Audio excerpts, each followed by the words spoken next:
YouTube, what's going on, man? It's Father Dark, and today I'm here with a video that's a little bit different than normally. There's something that I saw on Twitter that just a lot of people have been going back and forth over. It seems like people are pretty divided on it, but I'd say people are leaning more in one direction more than they are another. So, but before we get into that, I just want to say thanks to our sponsor for this video. I want to say thanks to U4GM and their sponsorship. They're a pro web service provide for Marvel Rivals bundles with cheap prices and fast delivery. They have more than 11K good comments. This website is really worth a try. Make sure to use my discount code DARK for an extra 6% off. So now that we got that out of the way, let's talk about this. So there's a pro player, which I've never heard of, but then again, I don't really follow the pro scene for a lot of things. Only with Call of Duty that I ever really watched the pro tournaments or anything like that. And even that was kind of rare. So you have to forgive me. I had to kind of learn a little bit on the fly about this guy. And his name is Light. Yeah, so on his Twitter, it says that he's a player for FlyQuest. And FlyQuest, to my knowledge, is, from what I looked up, they are a League of Legends group. I'm sure that they've probably branched over into Marvel Rivals and probably other games, but that's just kind of what they have in their name in that regards. And like I said, I've never heard of him before. But, you know, he is on a team that's one of the top, I believe somebody said they're one of the top 10 teams for Marvel Rivals, you know, tournaments, whatever it is, whatever the case is, maybe worldwide. I don't know. The point is, though, is that, and I just want to say, too, I'm not going to put the clip up because he is also a content creator. He has a YouTube, and I'm going to link this video in the description. But the video is just a short little clip from a stream where this guy was just kind of crashing out because he got absolutely destroyed by a Luna. Now, the way that this worked is that he was playing Human Torch. He peeked around a corner. His team wasn't with him. He peeked the corner for literally like 2 seconds. This Luna sees him, and she just absolutely deletes him in like 3 or 4 shots. Now, the thing about it is that a lot of people are going back and forth simply because I know Luna just recently got a buff, but I mean, Luna, in Luna's defense, when I played Spider-Man mostly, I don't really get a chance to play Spider-Man as much now because I'm a flex player. I kind of have to be because whenever I play rank, people just do not want to ever heal. So I can't ever play DPS. It's not even up to me. But when I did play Spider-Man a lot last season, Luna was one of the only people that I would regularly get frozen in midair. I'm talking about, and I'm not a Spider-Man that's just taking my sweet time, just sticking to walls, swinging like, you know, Miss Daisy or whatever in the sky. I'm somebody who's whipping around and I'm going from point A to point B. I have 2 or 3 contingency plans. I know exactly where the health packs are, and I'm always going somewhere with a mission. It's never just me casually strolling around as Spider-Man. And in mid swings, I'm talking about from the split second that it takes when you're swinging in the midair and you're about to swing back to the ground to either, you know, grab someone or get a health pack or whatever, Luna would half the time freeze me and shoot me out of the sky. And it got to the point to where a lot of times I thought they were cheating, but then I just realized that Lunas just have extremely good aim most of the time. Now I say most of the time, and I mean like in, you know, once you get past gold and stuff like that, these Lunas start to have ridiculous aim. And the reason for that I personally think that it is because with a lot of other characters, like as far as healers and stuff, you don't really need good aim a lot of times, like with the kind of healers that a lot of people go for and the way that a lot of healers tend to play, they don't really need that good of aim. Now, if you're talking about like Lokis and Adam Warlocks and Lunas and stuff like that, they have to have good aim to be able to use their character as effectively as humanly possible.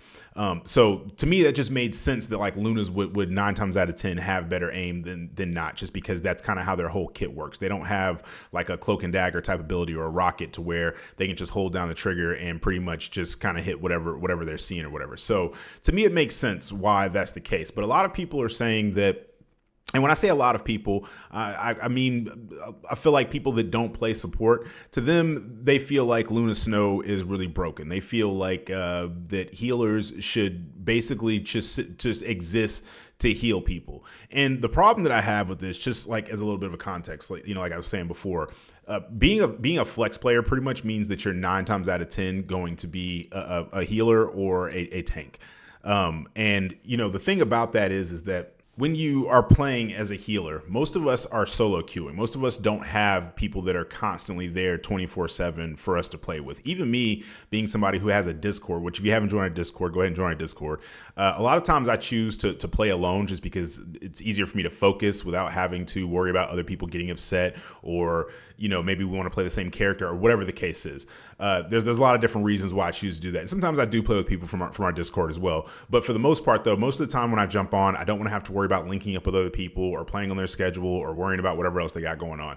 And I'm saying that to say that when you're playing as a healer, you constantly have to worry about people always going for you. Now, I fully understand why that is. If I'm not playing a healer, if I'm playing Spider-Man, if I'm playing Magic, if I'm playing as, even when I'm playing as Thor, to me, it's pointless to just sit here and keep battling it out between another tank that is also being healed. So a lot of times what I'll do is fly right past the tanks. I go to their back line and I immediately try to put as much pressure as I can on their back line. Even when I use Rune Awakening, the first thing I think to do is to slide right by the other tanks and the other DPS and just take out their healers. Because if the healers are gone, then that's a massive disadvantage for the other team because they're not being healed, whereas you are. So even if you're equally skilled, even if you're slightly less skilled than the other person, they're not being healed. So that's going to make them either back up because they're going to be like losing health and not gaining any back while you're constantly gaining health, or they're just going to lose. So, the point I'm making is that people don't a lot of times want to help out their healers. They become tunnel vision most of the time.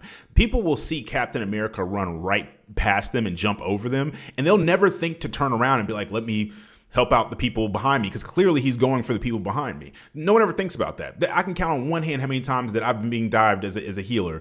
And when I say dive, I don't just mean like the dive meta that was nerfed this time around. You don't have to have like what's considered a dive character to want to dive healers. Like really, that just means that you're going for the healers over everything else. And that is what most tanks, most DPS are going to worry about. And even as a healer, a lot of times, for example, let's say I'm using my Cloak and Dagger ult. The way that I started out is I start out in the front of the line, but you get 4 dashes. I move all the way back to the back line, and one or two things either happens.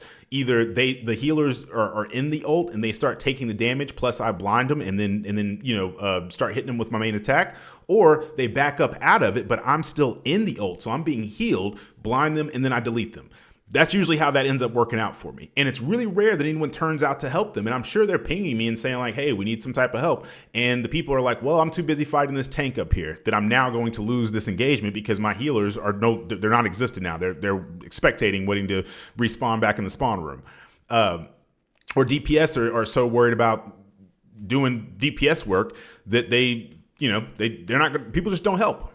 And, Marvel Rivals said it, I can't remember what it was. I think it was like a tweet that they had released on their page or whatever it was not too long ago when we were about to have the update and people were complaining about, the dive meta and people not helping out healers, and people were like, oh, well, healers should be able to figure it out and you have the ability to be able to attack as well and all this other stuff. And they just don't understand when you have like a Captain America on you, you got 2 DPS on you and stuff like that. Maybe even the healers throwing some shots down the lane to get to you as well. There's just not really much you can do. I don't care what's going on, unless you get to a point to where you get buffed and you're so strong that you're now stronger than DPS. And even DPS are going to struggle if they have multiple people, a tank and 2 other DPS on them. They're still going to struggle most of the time, unless you're someone who has some type of high movement ability like Spider-Man or something, where you can get out of those situations and really like control the engagement. You really should not be dying a lot of Spider-Man unless you're just ego challenging and just doing unnecessary stuff. But realistically, a character like that, a character like a Black Panther or something, you have these abilities where you're able to kind of get in and get out really quick if you use your cooldowns and stuff correctly. So me personally, like, it's hard for me to feel bad for a person who pushes up as a flyer and then you get beamed out of the sky by someone that has decent aim or really, really good. I feel like this individual had really good aim. Like I said, if you're doing that and you're pushing up without your teammates and stuff, like I said, I feel like it's really hard for me to feel bad for you. But at the same time, I do kind of get the argument that what is the point of a DPS if Luna has damn near the same TTK as Hela? Not saying that she does have the same TTK, because I feel like Hela could have done the same thing in 2 shots, whereas it took this Luna 4 shots. But I think it is kind of like off-putting if you're a DPS and you feel like you're at a disadvantage to a support player or a healer.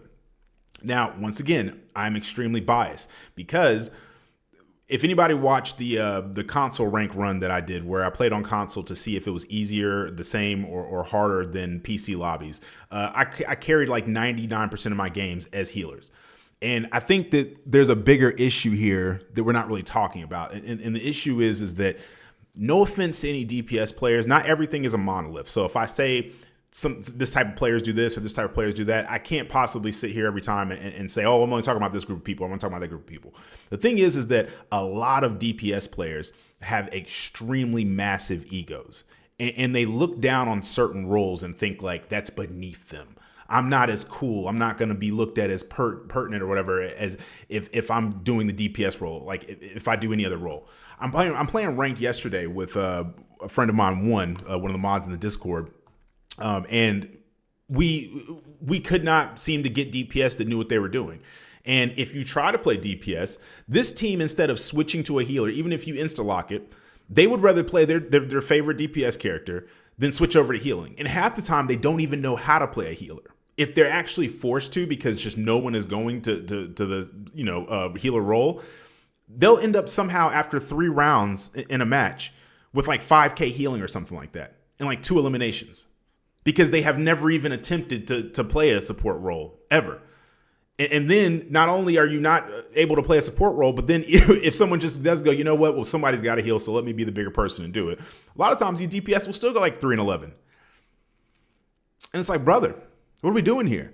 But, back to the point, the egos are just massive. The fact that people think that they can push up, and regardless of if you're a pro player or not, if anything, I feel like I'm less sympathetic to it if you're a pro player, because you should understand to not underestimate your enemies. You're more than likely not playing against people that just started playing this game yesterday if you're a pro player.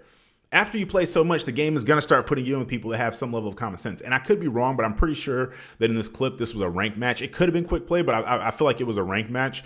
I haven't watched it since yesterday. And like I said, I'm gonna link the video in the description, because I don't want to play the video. I have done really well to not get any content, strikes or copyright strikes or anything like that on my page. And I definitely don't take any unnecessary chances. I know a lot of other creators will do stuff like that, but I don't take the chances because it's unnecessary. If you guys are really interested in seeing the video, I can link it in the description for you and you can click on it.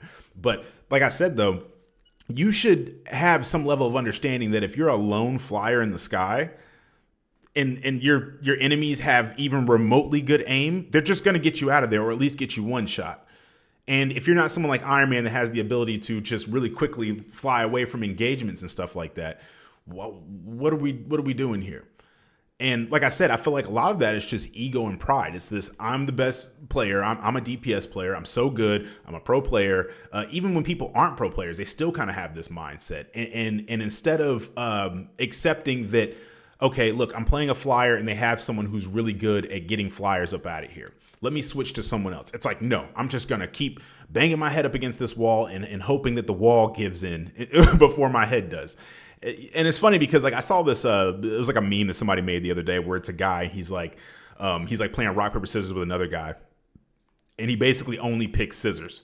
And he gets upset because this other guy picks rock. And he's like, oh, basic, typical rock user. We got to nerf the rock. We got to make sure that rock players are out of here. Because it's like, I've taken the time to craft this skill of being a scissors player. And, you just want to come out with rock. Anybody could play rock. And it's like, brother, go paper. If you know this guy goes rock, go paper. And it seems silly when you say it out loud, but that's how a lot of people are. How many times have I seen, and I'm sure a lot of you listening have seen a player, they want to play Spider-Man or something, and the enemy team switches to literally everything that counters Spider-Man. They got a Hela, they got a Wanda, they have a Namor, et cetera, right? Even the Cloak and Dagger is just beaming this dude without even trying. And they're like, oh, these characters take no skill. They're so cringe. Brother, that is not the point. The ladies are not going to start falling from the sky because you're really good at Spider-Man. The pro leagues are not going to start hitting you up because you make these really good clips or whatever. If you want to be an effective player, if you want to be an effective teammate, you have to learn to swap. We had made a video before, I can't remember how long ago it was, but it wasn't that long ago, where, we had people in the Discord and we were doing the stages where everybody gets in and they talk. And that was the topic. And it was very split, which really surprised me that a lot of people were like, you shouldn't switch.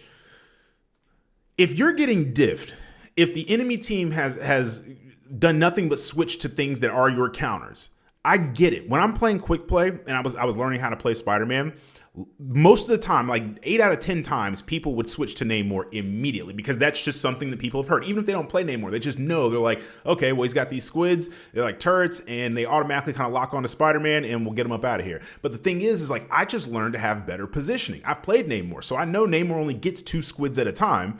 And he can stretch them out if he just puts out one at a time and then waits for the other one and then puts another one out, et cetera, et cetera. You can kind of always have one. But they're only doing so much damage outside of like the Hulk Namor team up. That's a whole different thing. But when it was just the regular Namor squids, I would purposely learn how to take out Namor, you know, by waiting in like little small areas where the squids couldn't get me, paying attention to what angle they were at and stuff like that, and then attacking from a different angle and stuff, paying attention, like I said, to his cooldowns. If he's already used his bubble, then I would know. Sometimes I would just trick him and force it out by swinging in toward him and making him think I was going to grab him. He uses the bubble. As soon as he comes out, boom, get him, and it's over and done with. His squids don't even have time to do anything, and then they disappear once he's eliminated. So yeah, same thing with Wanda. For Wanda's, it's very easy because they just have to hold down a button and they can pretty much just auto aim, you know. And even with them, I would take the time to really learn how to be able to counter them. But like I said, if we're playing like ranked, if I'm playing in a competitive match, if I was playing in a tournament or anything else, and my enemies are hard countering me, I'm just going to switch to whatever their counter is. That's the beauty of games like this. See, in something like Call of Duty, for example, there are no like counters really. I mean, kind of like, let's say that you're in close range or something like that. Let's say you're in a small building and you know that's where they're being held up at and they have shotguns or something like that. Well, eventually they're more than likely to have to come out. And if they don't want to come out, well, you got nades. For nades, there's trophies and stuff. So there are kind of like somewhat kind of counters. But for the most part, though, the way the Call of Duty works is that there are meta loadouts. So there are certain things that are just going to destroy faster than other things, and they switch it up pretty regularly, so it gives you a reason to kind of like learn how to play with different styles. Some weeks it's an AR that's broken, some weeks it's an SMG, some weeks it's a shotgun, some weeks it might be a melee or something like that. So you have to learn how to adapt to different situations and stuff. But for the most part, though, most people in high ranks, they're going to be using the same exact loadouts because people will watch whatever a content creator says is the best, and statistically and mathematically, it will be proven on paper that it's the best thing to be using. It has the fastest TTK. But like I said, for the most part, you're going to just be sitting here engaging with people, and it's going to be coming down to like your 1v1 skills. Whereas in a game like this, it's different. You have characters that have abilities, and those abilities all have counters. There is no one in the game really that does not have some type of counter. The problem is that people become, they get to a point where they're like, oh, well, I really enjoy playing this character. That's my favorite character. That's what I like, or that's who I like, and I'm only going to play this character.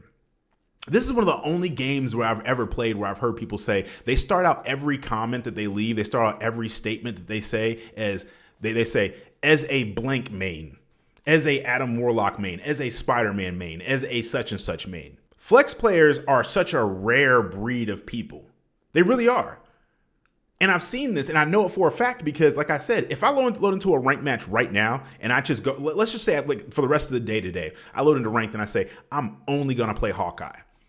There's going to be a lot of times where I'm going to get squads where everyone will play DPS and we will just die, and they'll say, GG, no heals. They won't say, oh, I didn't want to swap the healer. To them, it's like, oh, well, I just can't. I don't healing. That's beneath me. That's for peasants. Healing. Playing a tank. What do I look like playing a tank? I'm a DPS. And even with DPS, I only play one character, maybe two if I'm forced. And that second character, I'm probably playing terribly. So, you know, like I said, you know, we've kind of digressed because I kind of went on a little bit of a rant, and that's what we do here sometimes. You know, we just talk about things, and sometimes I talk about things that personally kind of irk me. But, you know, like I was saying originally, I do feel like there should be roles that are less powerful than other roles. But at the same time, though, I do feel like people have kind of brought this on themselves, because how often do you listening actually help out your supports? I already know the answer to that. It's not like I just only attract a certain group of people. No, people watch these videos because you're into the game. And thousands of people watch these videos every time I upload them. And statistically, based off of what happens in my games, what always happens in my matches, like I said, I can count on one hand when I'm talking about randoms, not friends, because it's different when you're playing with friends. Of course, friends are going to help you out. You're in comms with them. You know each other. You know your play styles. You know the particular way that things tend to happen a lot of times. But when you're playing with randoms, the likelihood you have a higher chance of winning the lottery when you don't even play the lottery than somebody helping you when you're being dove, when you're being attacked in general, when you need anything really. Most healers don't even heal each other. I lost count just yesterday of how many times Groot he ulted on me and the healer that was standing next to me, whether it was a Rocket, anybody, I don't care who it was, Invisible Woman. I'm looking over and immediately healing them, putting a bubble on us, doing whatever I can to keep us alive. This person would turn away from me and start healing a wall. Almost like, I refuse to give any heals to another healer. Brother, we're in the back lines together. We're supposed to be helping each other. And you acting like there's a shortage on heals or something. Like they give you a set amount and they just go figure it out. No, brother, they're infinite. All you gotta do is reload them from time to time, but they're infinite. Outside of that, that's literally what our main job is. Not saying it's the only job, but it's our main job. And also, too, like I said, do I think that support should be helpless? No, the name is strategist. Okay. If you're a strategist, it's up to you to strategize. And this kind of goes back to a comment that we had the other day in another stage call on Discord where people were asking, like, what is exactly a heal bot? Because to me, a heal bot is like the no damage rockets that just sit there and they just heal and heal and heal. And you see that your DPS and your tanks are not doing very good. And instead of helping them out when you have one of the highest damage profiles in the game by just firing the giant rifle that you have, you just decide to just sit there and heal. And then when we lose, you go, I don't understand. I had 50,000 heals. What happened? Brother, you had 0 eliminations.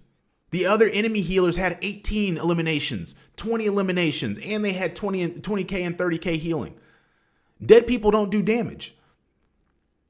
People ask me all the time in the comments like, yo, why are you playing Cloak and Dagger like a DPS? Because my DPS aren't doing anything. That's why. If my DPS are working, what is there for me to do? If the tanks are making space, what is there for me to do? But if you're fully healed, you better believe I'm about to switch over to damage now and get mine.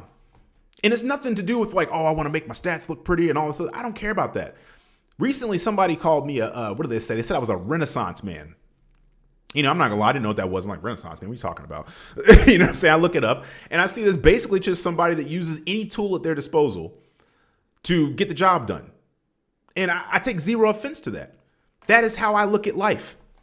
A couple of pieces of wood on my deck just recently kind of like rotted out. You know, the deck's like 4 or 5 years old. And I was lazy the first time around. I didn't do the stain and all that kind of stuff to it. So after years of rain and snow and the fact that the deck only kind of like receives sunlight from like only like to the outer half of the deck, the part that's closer to the house doesn't really get much sunlight because of the way the house is facing. So a few of the pieces rotted out. I had to replace them. You know what I did? I go to Lowe's. I get a tool that's specifically designed to pull up the wood off the deck. Then you know what I do? I look up what's better than because they just put regular nails in it when they built this deck when we bought the house. So I went out and got, I'm sorry, they put screws in there. They put nails in there. I went out and bought screws. Okay. And I bought ones that are specifically designed to not like rust out or anything. They're for decks and all that kind of stuff. After I ripped the wood up, and I put it back down, I used a drill, specific drill bit to drill holes in it. Then I drilled the screws into it. Why not have that same mindset when you do anything else? Why look at something and think, oh, well, I'm going to, I need a hammer for this job. Let me go get a flathead screwdriver. And then be like, oh, yeah, GG, no heals. Brother, this game is a toolbox. You have all the tools you need at your disposal. And the thing is that most of you know which tool you need. You just refuse to use it. Oh, I've never used a drill before, so I'm gonna just sit here and try to screw this in with my bare hands and then wonder why it's not working right, or why it takes me 10 times longer to accomplish the same thing. Meanwhile, I'm chilling on my deck up under the umbrella in the shade, drinking a glass of lemonade. You know what I'm saying? Relaxing, while you sitting over here, hands bleeding and stuff. Work smart, not hard. My dad used to say this to me all the time. Why work hard when you can work smart? You know what working smart equivalent in this game is? Picking the person that counters what you're doing.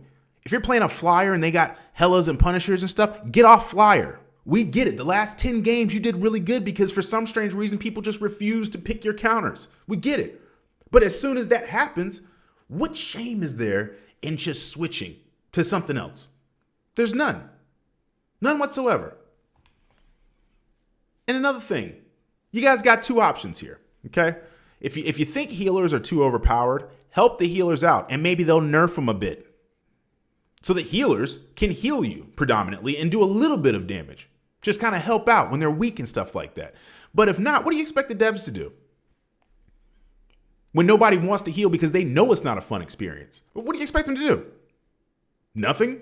I mean, come on, that's like a third of their player base. Clearly, has to be. But, you know, like I said, those are just my thoughts on it, though. But I'm always curious to know what you all's thoughts are. Let me know in the comments what you think. If you watched the clip, like I said, I will link it in the description. It should be right there at the very top for you.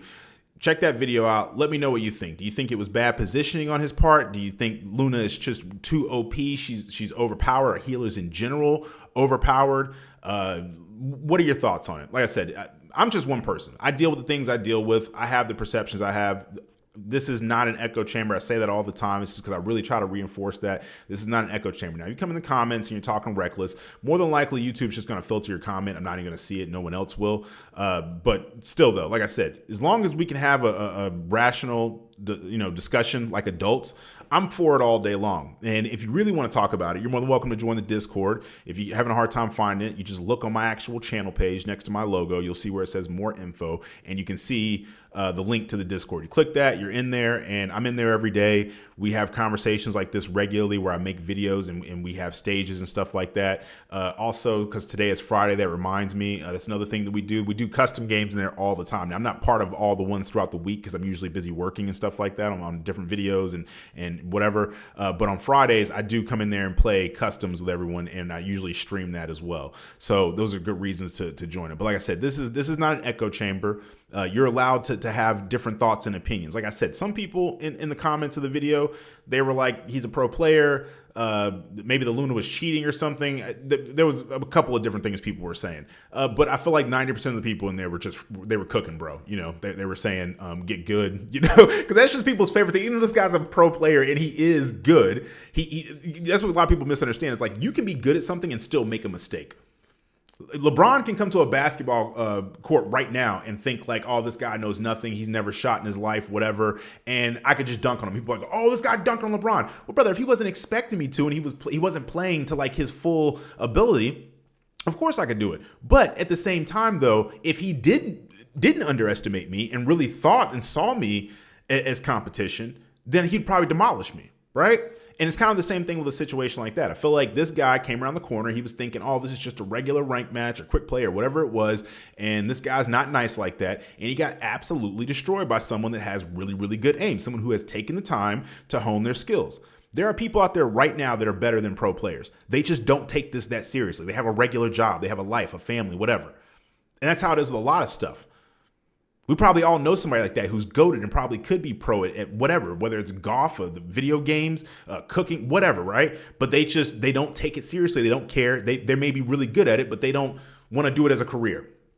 You know, and then I'm sure sometimes we see people that are considered pro players and we're like, I got a homeboy is better than him, right? So like I said, I'm curious to know what you all think, though. Those are just my thoughts on it. That was my little rant about healers and you know, the problem with why we got to the point that we're at now to where they are. And like I said, I've heard a lot of people say, you know, oh, they wouldn't have survived during whatever days. I think it was Bautista. Somebody in Overwatch was really strong at some point. I didn't play Overwatch, so I don't know. I just read all this stuff from comments from other people. But apparently Overwatch had a similar issue where support players were kind of broken at some point or another and stuff like that. So, you know, but like I said, just let me know in the comments what you think. We're coming up on 30 minutes, though, so I'm going to go ahead and wrap this video up. I've went on long enough. But yeah, so this is Father Dark, and I'll catch you all in the next one.